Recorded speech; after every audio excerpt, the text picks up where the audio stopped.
All right, we'll go ahead and get started. Hello, everyone, and welcome to our eighth episode this season of Space Law webinars at the Law, Technology, and Warfare Research Cell, the U.S. Air Force Academy.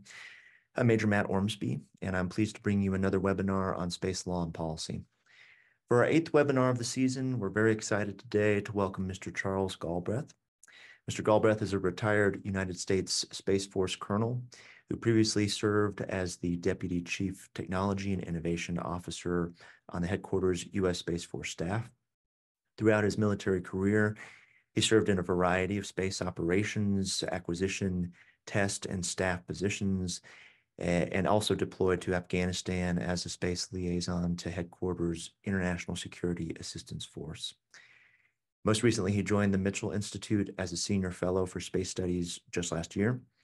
His research is varied, and most recently, he published a policy paper just earlier this year entitled Securing Cislunar Space and the First Island Off the Coast of Earth. We're very honored to welcome him today as he addresses this newest research and paper that he put out. As we go along, if you have any questions, please feel free to type them in the box or also chime in. I know Mr. Galbraith would like to make this more of a conversation if possible. And then we'll try to reserve time at the very end to answer any questions that didn't come up as we went along. Mr. Galbraith, thank you again so much for being with us today. At this time, I'll turn it over to you and let you begin your presentation. Over to you, sir. Great. Thank you very much, Major Ormsbee. It's great to be with all of you here today. This is a briefing that we used for the rollout of my paper earlier this year. So it talks about each of the different elements, but the subtle change is, as you can see, maybe in the lower right-hand corner, I've added the scales of justice to indicate that this might be an area where we might want to have some sort of legal discussion to dive in a little deeper. It's sort of my quick idea of areas that may be of particular interest to you. But certainly at any time throughout, if you would like to ask a question or dive into something a little deeper, please don't hesitate to speak up.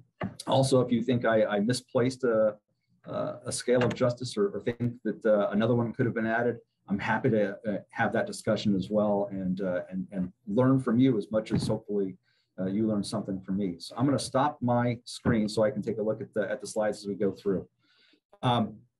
So hopefully everybody can still hear me and you see the slides. I'll just jump right into it. I think it's important as we think about our return to cislunar space, why we're going. And on the right, of course, is the famous quote from John F. Kennedy, President Kennedy, back in the early 60s about why we're going to the moon. It talks about aspirational objectives. It talks about this is the way that we measure how great we are as a nation. And because we're up to the challenge. On the other side is the lead of the Chinese lunar exploration program.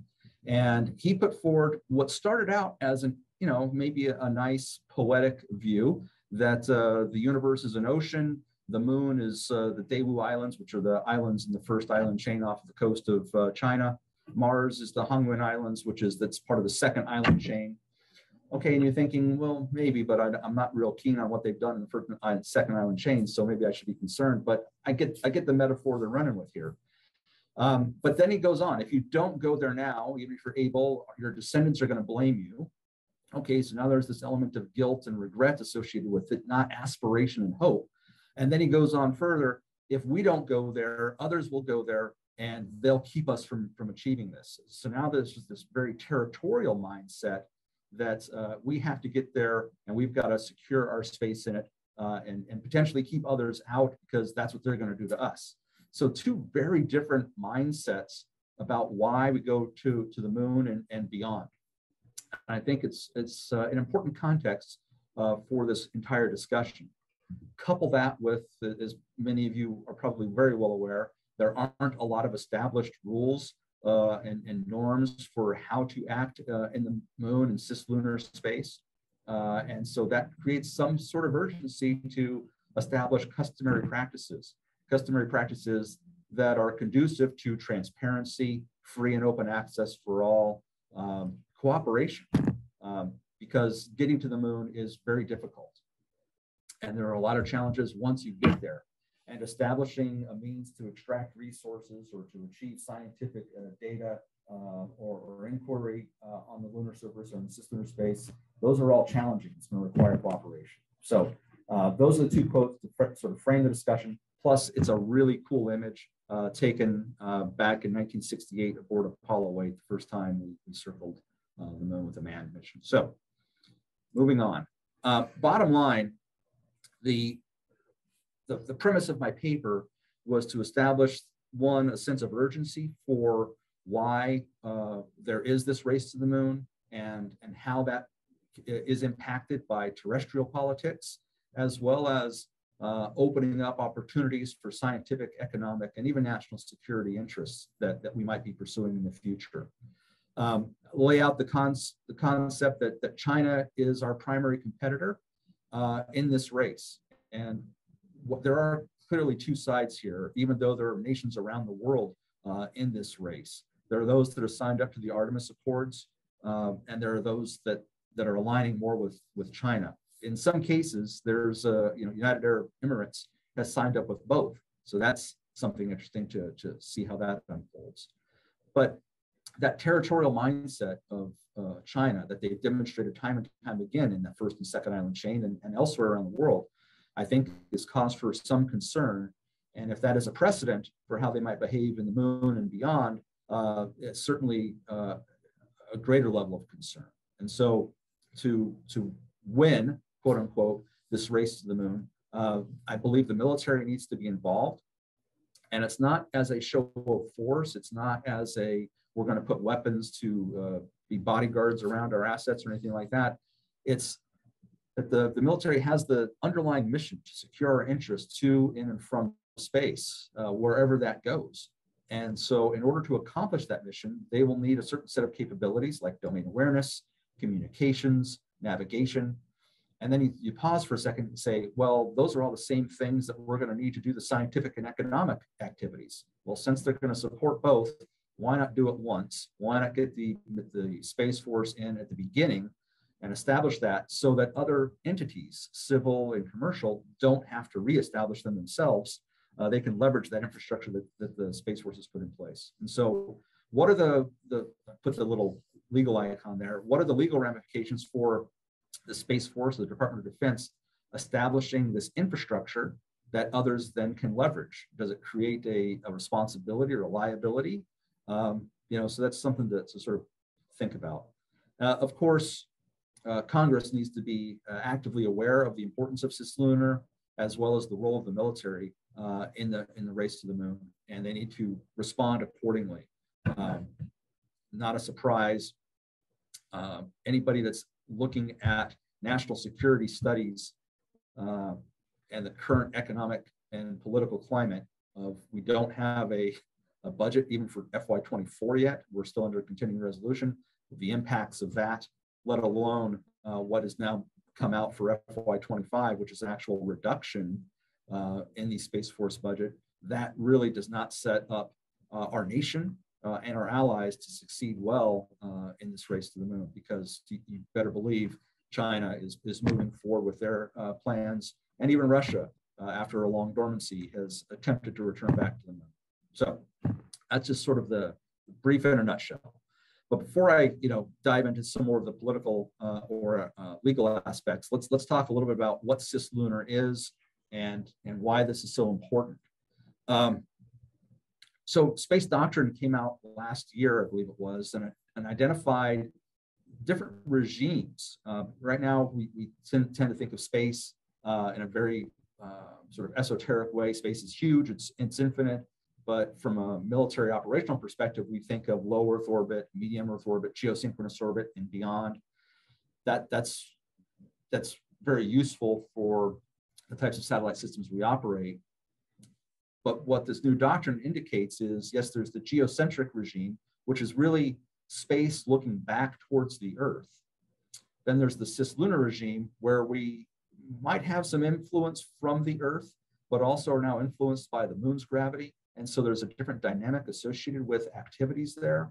But then I love the fact that the Space Doctrine then says there's also the solar regime beyond that, where the Earth's gravity and the moon's gravity are really not as significant as the sun's gravity. on the activities of spacecraft. And so I think this is important because it indicates that we are beginning to define where you would say, if this were a Navy, we're moving from a brown water to a blue water sort of view of things.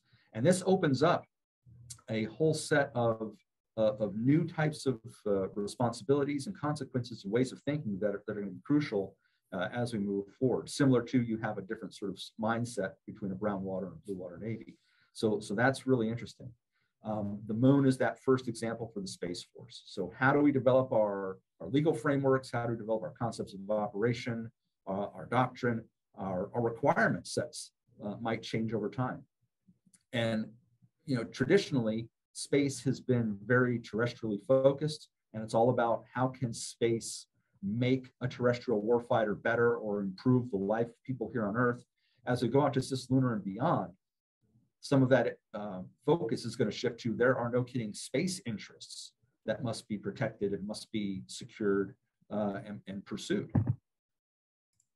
So I've used the term cislunar a few times, and some of you may be aware that it's the area, actually the volume of space, where an object's trajectory is impacted by both the Earth's gravity and the moon's gravity. This area where we have the three-body problem, not to be confused with the book or the upcoming Netflix series, but where orbital mechanics cease to be just a simple matter of traveling around an object like the Earth in an ellipse. It involves a much more complicated set of trajectories. To give you an idea of this, what we mean by cislunar, this graphic here with the Earth and the moon, and then there's the Lagrange points, 5 of them, where the balance of the gravitational forces are such that you can maintain a relative position there with little to no exertion of propellant. It creates a potential vantage point. Now, these Lagrange points, and of course the moon orbits around the Earth, and so this area of a donut that's being swept out here is really what I consider cislunar space, not just between the Earth and moon, but this whole vast volume of space around. That little donut hole there in the middle around the Earth is where the geocentric regime currently exists. And so that, just to give you some perspective on the scale. Another way to think about it from a scale perspective is if the Earth were the size of a basketball placed underneath the hoop of an NBA court, the moon would be just beyond the 3-point line. And that geocentric regime would basically be a little more than 2 feet around the Earth there. So that's a pretty small area. Those Lagrange points we talked about would be basically arrayed around the 3-point arc. There is, of course, L3 that's on the far side of the Earth from the moon. So I think that's kind of interesting. So the next time you're on a basketball court, think about that, just how vast that region is. And people like Shaquille O'Neal that love to dominate the center court there, not so good out at 3-point land. The same sort of thing might apply for our military capabilities and our civil and commercial capabilities. Those things that are tailored to geocentric may not be entirely applicable to cislunar. And so that creates some challenges that we'll have to talk about. Those challenges don't stop when you get to the lunar surface. And for those that aren't familiar with the lunar sort of terrarium, if you will, there is very, very thin atmosphere, like a trillionth the density of Earth's atmosphere. And so you can practically say there isn't one. And as a result, and the lack of a magnetosphere means that the protection we get here on Earth from solar radiation and cosmic radiation doesn't exist on the moon. And so those have to be mitigated for any people or equipment that land on the lunar surface. And that has an additional impact. Because there isn't water or wind to erode things, they stay jagged, they stay rough. And if you can imagine a meteorite impacting the lunar surface with nothing to slow it down, it impacts and creates heat, which basically turns to glass the lunar surface and then shatters it into tiny fragments. Those tiny fragments are then picking up that solar and cosmic radiation and become ionized. And so regolith is very jagged, electrostatically charged, fine particulates, and they can cause all sorts of havoc for respiratory systems for humans, electrical systems, mechanical systems, etc. Also, because of the lack of atmosphere, we don't have the sort of temperature control that we enjoy here on Earth. And so you can get some very wide temperature extremes, all the way up to 250 degrees Fahrenheit in the sun to minus 208 degrees Fahrenheit on the shaded parts. And in some craters on the moon where the sun does not shine, NASA has detected temperatures as cold as minus 410. And so if you're thinking of doing something on the moon, you've got to account for those temperature swings as the lunar day and night shift every 14 days. And that actually causes expansion and contraction of metals and materials, which can age those systems very rapidly. So you've got to keep that in mind. Plus, just trying to operate something in extreme cold temperatures where metals become brittle is another set of challenges. And so that's why I said earlier that there's a lot of challenges that will require cooperation. These are just a few of them. So with all of those challenges, I think most people would say, well, why bother going? Boy, it doesn't seem like there's a lot there on the moon to be worried about. And it sounds really hard and expensive. Yeah, it is. But here are some reasons why people are very interested in going back. So there is a national security implication here. You can, and people have demonstrated this on lunar missions in the past, slingshot around the moon and come back towards the Earth using the moon's gravity to assist you. And you can adjust your trajectory and basically come back at an unwarned path. Couple that with the lack of domain awareness that we have in the cislunar regime, it creates a potential to have sort of a Pearl Harbor 9/11 type of attack in space from something slingshotting around the moon. And what would enable something like that? Well, a communications platform on the far side of the moon might enable that. Well, China's got one of those because they're so far the only nation to land and operate a rover on the far side of the moon. So there is a national security concern there. In addition to the interests that must be protected. Those interests really align along economic and scientific potentiality. There are deposits of rare earth minerals that could be worth billions of dollars if someone can find a way to extract them. I am of the camp that I'm less optimistic about extracting resources on the moon and returning them to Earth and seeking a windfall. I think the resources that are extracted on the moon might be useful in a lunar assembly and manufacture for spacecraft and objects and things that are used in the lunar environment and beyond. So it could be the cornerstone of a future space and industrial base, if you will. There's also a host of scientific opportunities to be had on the moon. One of which I think is pretty cool and a lot of people may not think about is the Earth sends out a lot of radio frequency noise.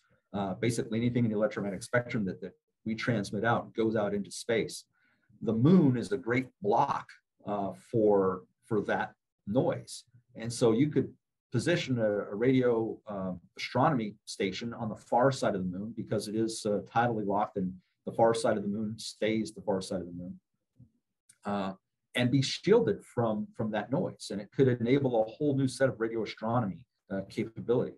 There's also lunar ice that could be essential to maintaining human presence on the moon, as well as creating fuel.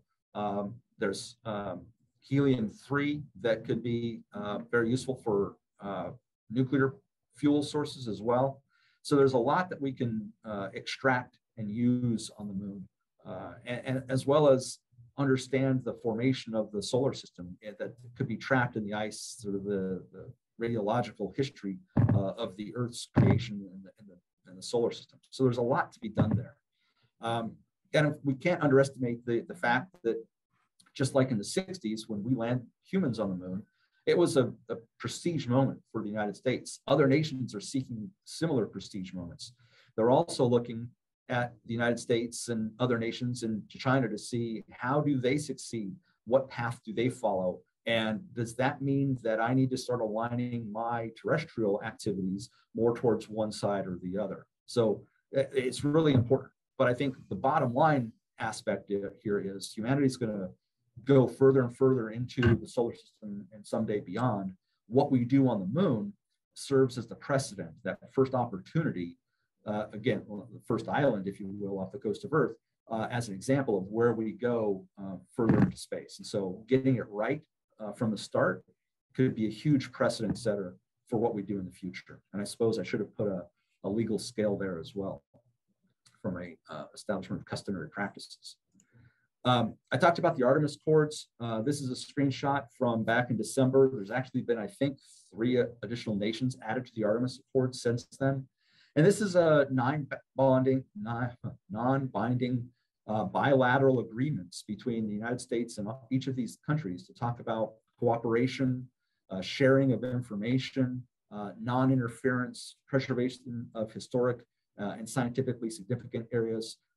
So it really embodies the hope that we can go out there in a cooperative fashion and move forward with multiple nations working together. On the other side, you've got China aligning with Russia and a few others. But again, I go back to what do they say versus what do they do?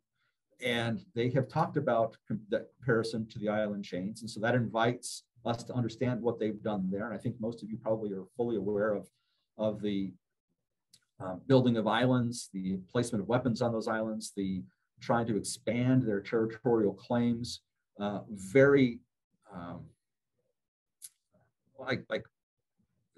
very domineering in their approach to other nations. They'll set up agreements, but then go back on them.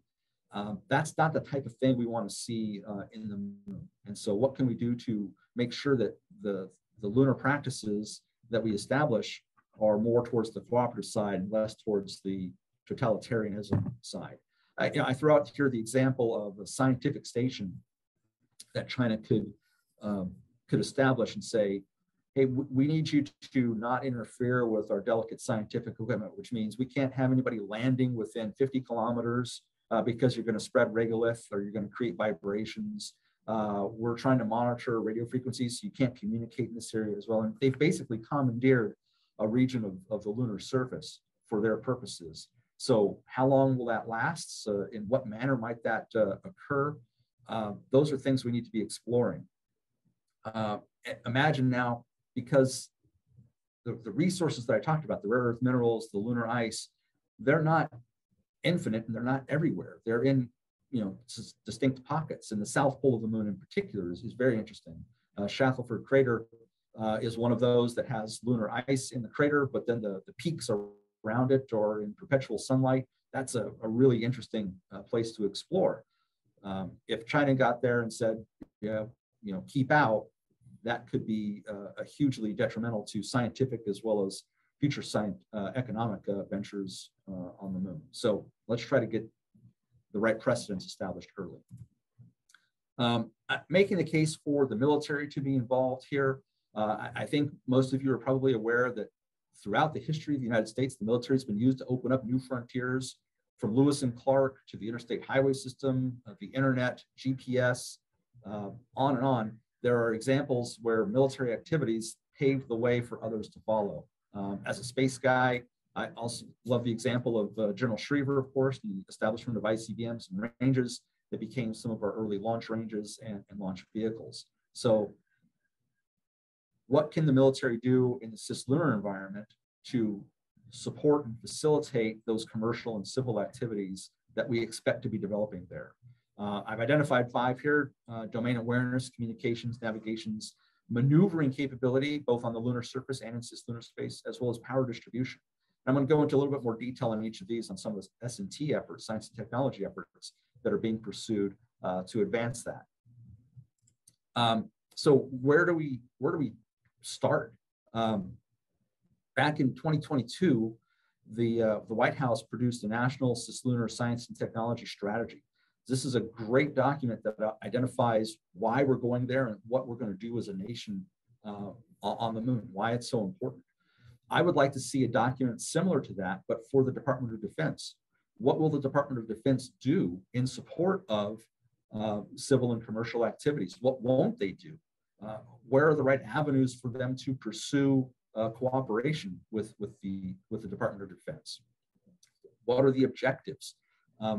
By going through the process of not only writing that document, but coordinating that document, I think would actually advance our thinking and understanding about cislunar activities, legal considerations, as well as the military's role in each of those areas.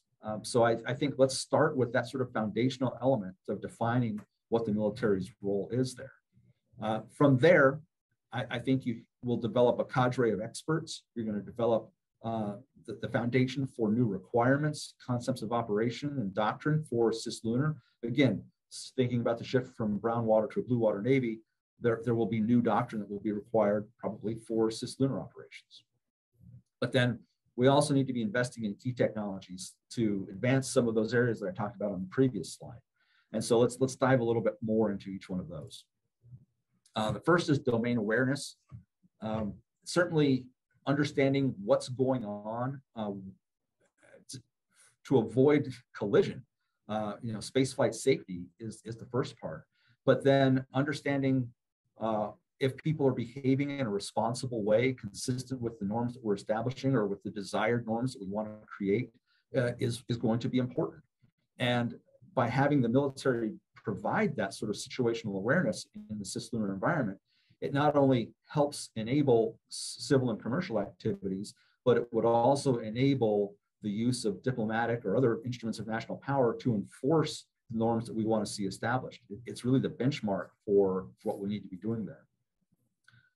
Communications are essential everywhere as well. Understanding what is happening in the cislunar environment and bringing that back to decision makers and scientists and developers here on Earth is going to be absolutely critical.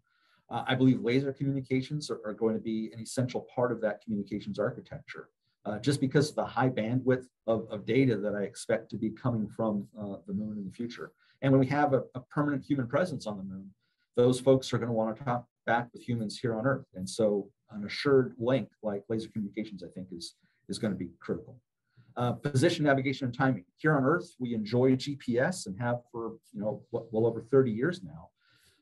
There isn't GPS in the cislunar environment, and I don't know that we necessarily need to create a GPS constellation in the same fashion, but we do need to be looking at position, navigation, and timing, and how the military can provide that to not only enable their missions, but also support the civil and commercial. Again, if we establish that the norm for keep out zones or safety zones for launch, for example, is 5 kilometers, well, are you going to go out there with a giant tape measure or survey equipment, or is there a way that we can use our domain awareness and our position, navigation, and timing to say, yeah, you are 5 kilometers, or no, you're encroaching on that, just to sort of help enforce those norms that we establish. Propulsion, maneuverability, getting around the cislunar environment, because it is so vast, it is going to require, I think, new propulsion capability. There's a lot of interest in nuclear propulsion for cislunar and beyond. DARPA's Draco is a great example of that, but there's probably others that we could pursue. Once you're on the lunar surface or in a cislunar orbit, power generation for the scientific equipment, for the life support systems that are going to maintain human presence, those sorts of things are all going to be critical. Again, people are looking at nuclear for that as well. JETSON is an AFRL project that is looking at that. There's also the concept of power beaming. So you collect solar energy and beam that to a disenfranchised user. That, I think, holds great promise for lunar activities, especially if you're considering somebody on a part of the moon that's being shaded right now, or is in lunar night for 14 days. That's a long time for batteries. But if we could beam power to them, that might alleviate some of those concerns. activities on launching from and landing on the lunar surface. As I mentioned, that the spread of regolith can be very harmful to equipment and humans alike. So how can we minimize that spread? Do we construct lunar pads for launch and landing? Do we pursue space elevators? Is electromagnetic rail launch something feasible that we can use to lift off of the lunar surface without spreading regolith? I mean, these are things that I think we need to be exploring from a technical perspective, but also what are the legal considerations for if we establish a pad, we're now responsible for maintaining that pad and orchestrating who's coming from and launching to, so there's things that we need to be considering if we head down that path and establish that as an infrastructure that we're providing to others. Once we've matured those technologies, we have to then rapidly transition those to full operational capabilities. Right now, for domain awareness, we're procuring one Oracle satellite. But if you look at the scope and scale of the cislunar regime, one isn't going to cut it. And so I think we need to establish, as this graphic depicts, something on the order of 7 Oracle or Oracle-like spacecraft to monitor activities in the regions that we consider cislunar domain. And so this is just an example for domain awareness, but the same could be done for communications or position navigation or timing.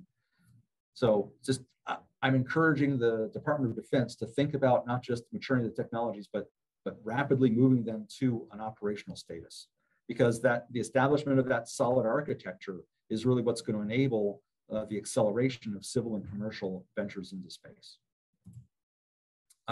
So the recommendations that I put forward, again, let's start with that broad strategy that we discussed earlier. There will be legal considerations for the DoD's strategy for cislunar.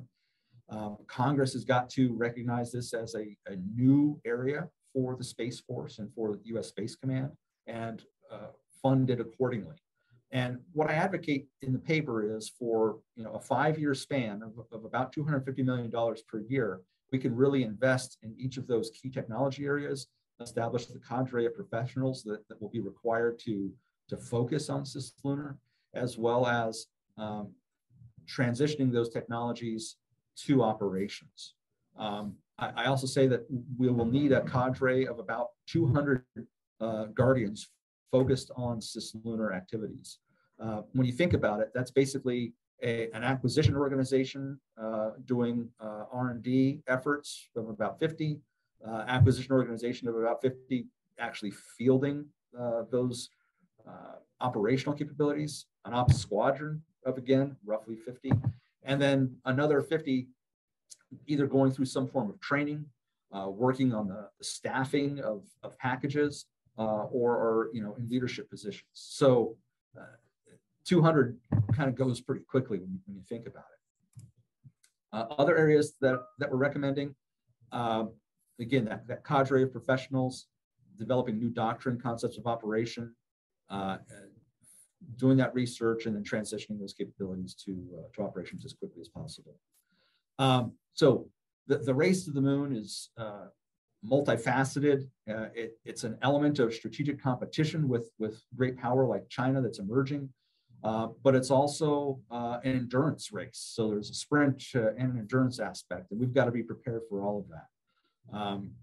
We are trying to establish the norms of transparency, cooperation, and responsible behavior, but those are potentially at risk from China in particular, who, while they say they want to have those things, what we've seen them demonstrate in areas like this before is certainly not conducive. And so everything we can do to help accelerate our peaceful move out there is to not just the advantage of the United States, but to all of our partners in the Artemis Accords, as well as peaceful and cooperative nations here on Earth. And so because it is so challenging, we need to be working together from the beginning to help move this forward. So thank you for your time this morning. I'll stop sharing my screen and be happy to entertain any questions or just have a great discussion with you. All right. Thank you so much, Mr. Galbreath, for your presentation and for your thoughts on the cislunar regime and for outlining some of the main points from your paper. We really appreciate that. You raised a number of very good points about this regime and the new race to the moon. At this point, we'll turn over to questions from attendees. So anyone can add questions if you've been holding on to them at this point. Just type those into the box and we'll pose those questions time permitting. We've gotten a number of them throughout your presentation, Mr. Galbraith, so I'll start to go through those with you. One person had asked, rather than laws and rules, could we create technical standards instead in furtherance of international cooperation? And do you think that's maybe the way forward, or maybe we should rely more on those traditional laws and rules? Yeah, and so I'd be really interested in getting a legal definition of the distinction between an international standard versus a law or a norm, because if I think about this from a practical standpoint, it requires somebody to come forward with a recommendation based on either a technical solution or a pragmatic solution, but then it's the discussion and debate in the international community to establish it as that is the standard. And so whether that's a technical standard to say that we're going to use 120 volt systems or have all of our mating adapters be 3 meters wide or something like that, that's one thing. But if we're now saying, and you're going to maintain a separation of 5 kilometers from a launch site, that's another. So I think they basically have the same effect, and I think go through very similar processes in their establishment. So I'm not opposed to that in any way, but we also have to be mindful that as technologies mature, what we establish as a standard in 2024 may not be what is appropriate in 2030. And so we have to be mindful of that. But I definitely, anything that will help us get international cooperation to say that, yeah, this is how things should be, I think that's beneficial. I agree. I know some of the later articles within the Artemis Accords talking about the safety zones, which you mentioned in your presentation, leave many of those details to be filled in at a later time. What that actually looks like from an engineering, a safety perspective, all that sort of stuff. It sort of lays out standards, but says the specifics will come with time and practice. Yeah, and so I really appreciated the opportunity last week to be out there at the Air Force Academy and speak with some of the folks there and on that panel. One of the things that struck me was we'll establish the law once we understand what the technology is.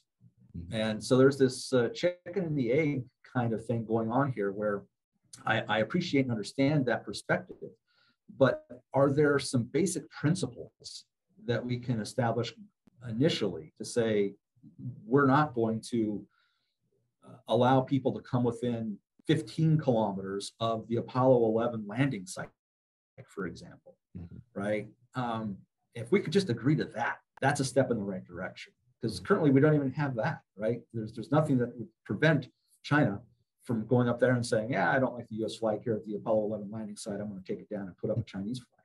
I mean, I don't know that they would do that, but there's nothing prohibiting them from doing that right now. So anything we can do to establish some sort of basic understandings and recognize the intent that we all have or share, I think is useful. Absolutely. Yes, sir. Another question we had, in acknowledging the fact that you're not a lawyer by trade, but someone asks your thoughts on the role of the Outer Space Treaty. So that and I think other multilateral treaties in this context, as we think about cislunar, as we think about potentially landing on the moon and trying to extract some of those resources, the rare earth minerals that you had mentioned, sir. Yeah, so there's so many good things in the Outer Space Treaty. And this is another topic that came up last week is, do we open up sort of Pandora's box and try to change it? And I think there's more good in there than not right now. So I'm not necessarily talking about amending it, but I'm thinking adding to it with other agreements. So the Outer Space Treaty talking about the, no placement of weapons of mass destruction in space or on terrestrial bodies or celestial bodies. That's great. Let's keep weapons of mass destruction off the surface of the moon. There's an article in there about support to astronauts. Absolutely. If you've got humans on the moon and they're in danger, everybody should be all hands on deck to try to help them out. I don't care what country they're from. So those basic tenets, I think, are very important and should be preserved. What I think we need, though, is some additional clarity, maybe a cislunar treaty, if you will, or a lunar treaty that has more specific guidance for activities on the lunar surface or in the cislunar domain that clarify resource extraction. I think is really interesting. What does aid look like? What does a safety zone look like? Are there times when you could actually say, I really need everybody to be quiet right now because I'm doing delicate radio astronomy equipment for real, as opposed to I'm trying to commandeer space. And if people do need to come into your area for safety purposes, or they want to share with your scientific inquiry, how does that work? So I think there's additional that can be done, but the Outer Space Treaty certainly applies here, and I think is a good foundation, but we need to build from it. Just like the Constitution's great, but we have additional laws beyond the Constitution as well.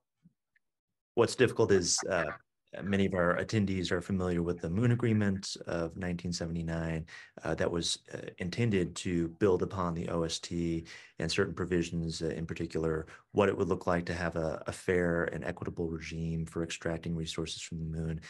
But that agreement was resoundingly been denounced and has maybe a dozen or so signatories today. And in fact, Saudi Arabia withdrew, gave notice about a year ago and then officially withdrew about a month or two ago.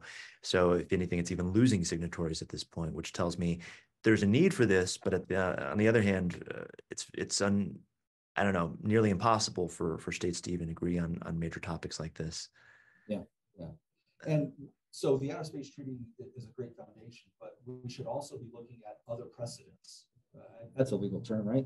Where how does mining, for example, here on Earth, on the seafloor of the oceans, how does that work today? And are there comparisons that we could extract from that to help us on the lunar part?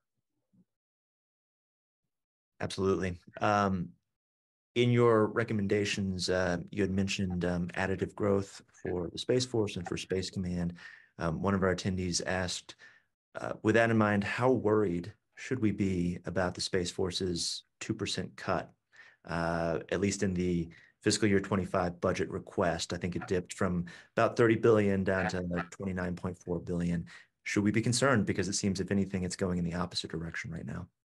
Yeah, and it's going in the opposite direction, not because of need, not because someone said, oh, I think that makes sense. It was an artificial cap placed on the Department of Defense, and it's ridiculous. I hate to stretch the analogy too far, but would you tell a 4-year-old, right, hey, I know you wanted to grow a couple inches this year, but what I need you to do is just stay where you're at, maybe even shrink a little bit? That's absurd, right? But the Space Force was established, and we can talk over a beer or over a whiskey or something sometime about that. But it was supported in Congress universally because there was clear recognition that space was important, not just to our everyday way of life, but to all military activities that we conduct around the globe.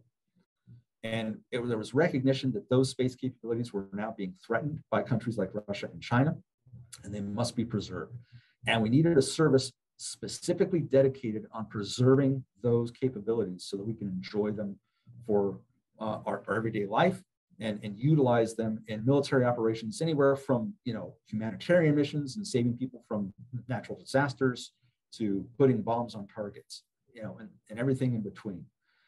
And so that's why the Space Force exists. And that threat hasn't shrunk. If anything, it's growing. And so the Space Force has got to grow to match not just the threat, but the expanding scope of missions. So if you just counted the Space Force as the Air Force Space Command units and the Army and the Navy units that were all transferred in and said, okay, that's it, we're not going to grow any further, that would be one thing. But we're asking of the Space Force to now look at moving target indications, build an architecture that is resilient against the threats that we're facing, look at cislunar as a new frontier for exploration and economic adventure, and then even beyond that. And then you're going to say, but I need you to shrink in the process. That's absurd. Yeah, thank you, sir. I certainly appreciate your thoughts on that. One listener had a question about China and Russia, and they say, from your presentation, clearly they both have territorial mindsets, as you mentioned in the cislunar regime. But playing as devil's advocate, they say, is the U.S. also guilty of this, or do we actually have the moral high ground when it comes to sort of viewing space in the cislunar regime territorially? Yeah, well, I mean, we planted the flag on the moon, but we didn't claim it. And certainly those sites where we've put humans on the moon, I think are historically significant. I don't believe there are great patches of precious metals or rare earth minerals or other scientific activities that need to be explored in those areas. If there were, we might have to have a different conversation.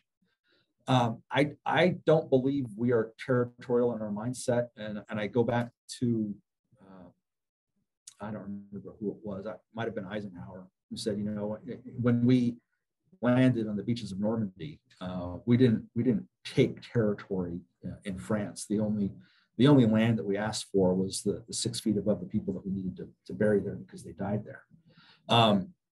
So we're not seeking territorial claims. Some could argue that we have exerted our force globally, Afghanistan and Iraq, but we have not then made those territories that belong to the United States. We've turned those back over to the people that could, control that area. And unfortunately, it was the Taliban again in Afghanistan.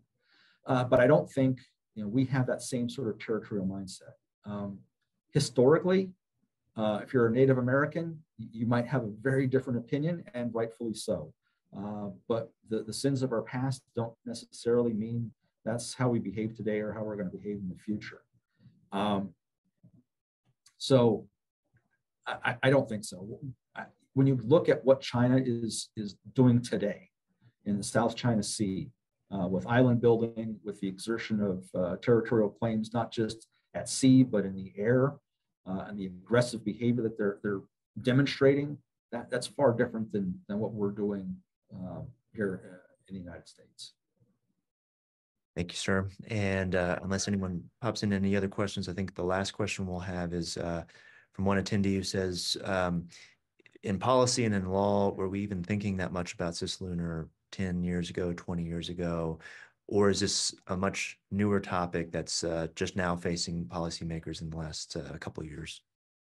Yeah, no, that's really interesting, because certainly the moon hasn't gone anywhere. It's still been there. But there has been a renewed interest in getting back to the moon. And I think there's a couple reasons for that.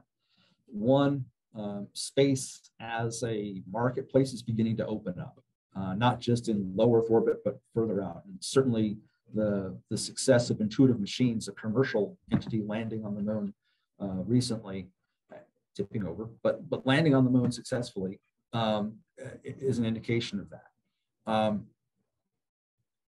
Additionally, we have now learned that there is lunar ice available.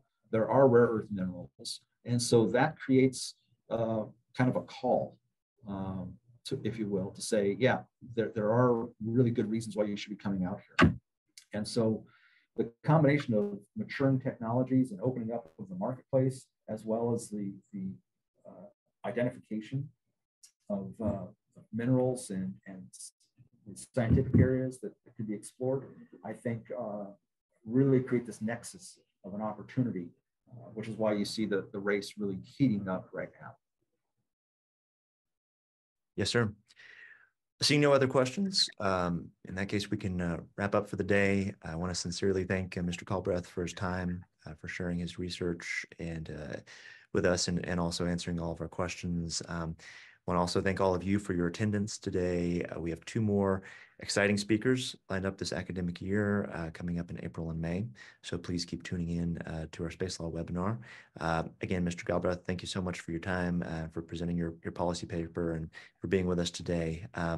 Wish everyone a great day and thank you again for tuning in. Thank you very much. Okay, thank you, sir.